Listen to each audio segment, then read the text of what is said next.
Namaste, my fellow earthlings. It is I, Seppi, and I just wanted to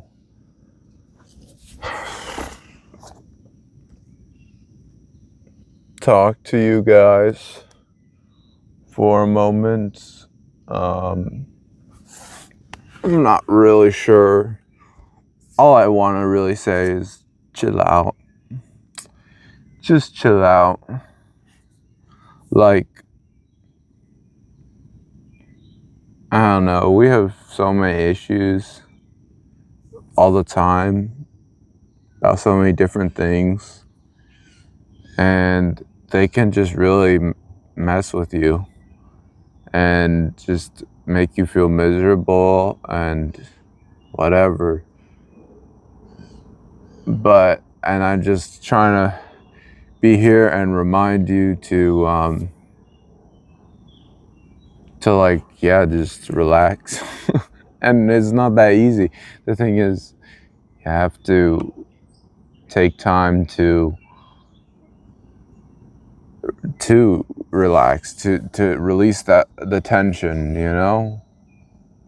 like it's not like, okay, do you want to be suffering? Do you want to feel all tense and worried about stuff? Probably not. If you do, check yourself. I don't know. um, but yeah, it's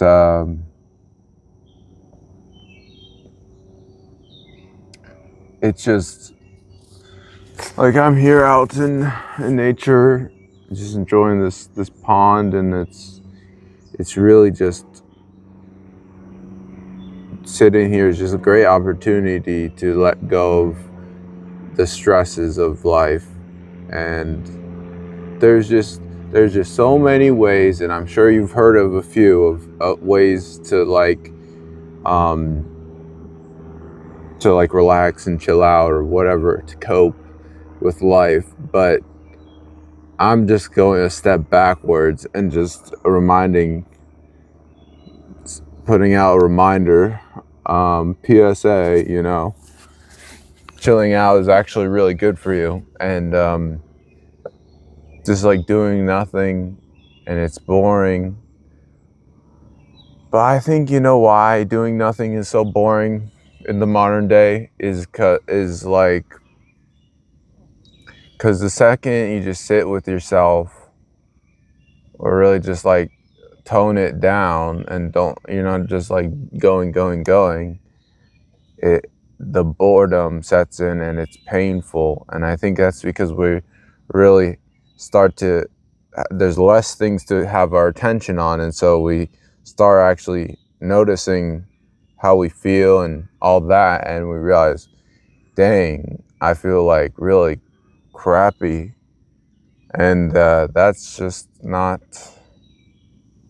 it's not good. But if you continue to just let go and be with the moment and just do whatever you need to do, take breaths, go in nature, you know, there's just so many different things, and that's not what this video is about. But when you do make an effort to just stop and slow down and not do something, because it's just so easy to run and run when you're worried and everything, and try to think about all the things you can do and all the things that can go wrong, and so many thoughts we can have. But just observing, just stepping back to observe your mind and your thoughts and your feelings and how your body feels and all of that, good and bad,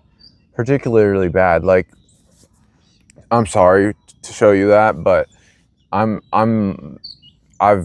gone on like a pretty decent length hike right now, barefoot, and I've stubbed my toe a few times already, and it's like I'm just trying to be present with that the feeling, not I'm not trying to get emotional about it. I'm just trying to feel the stub toe.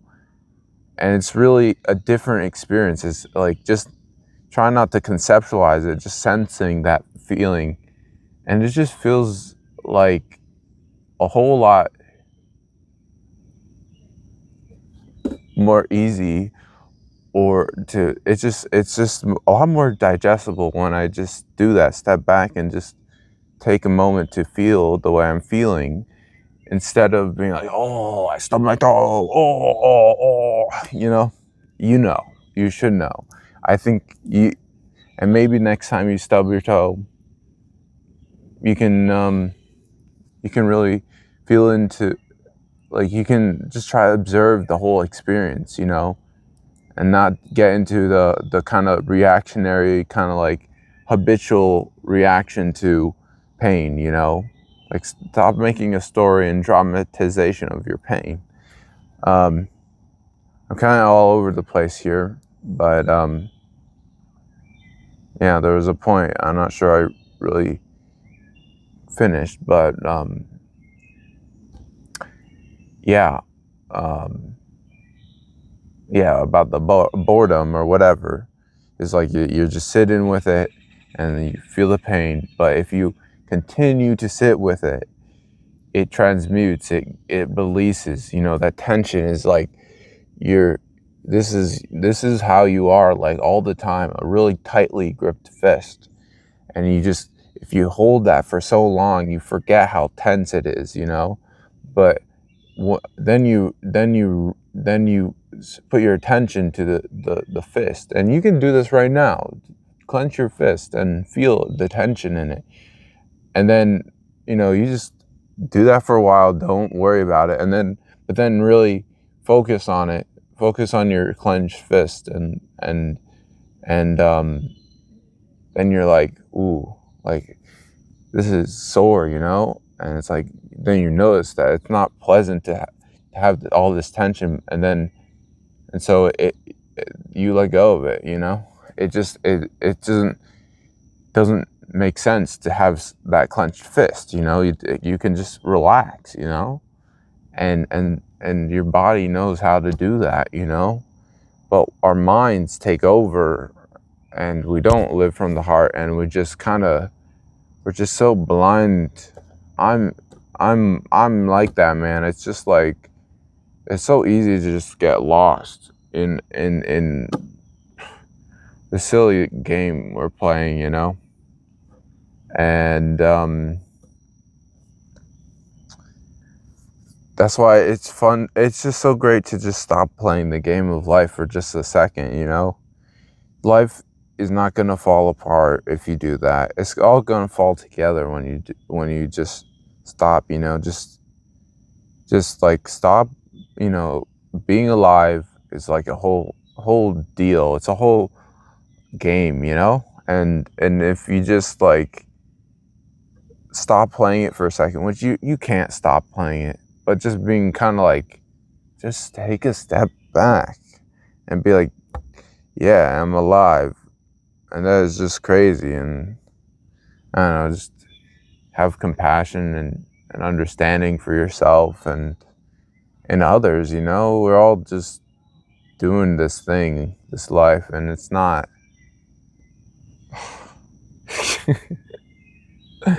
it's not easy. It's so ridiculous, you know. And it's, yeah, I don't know.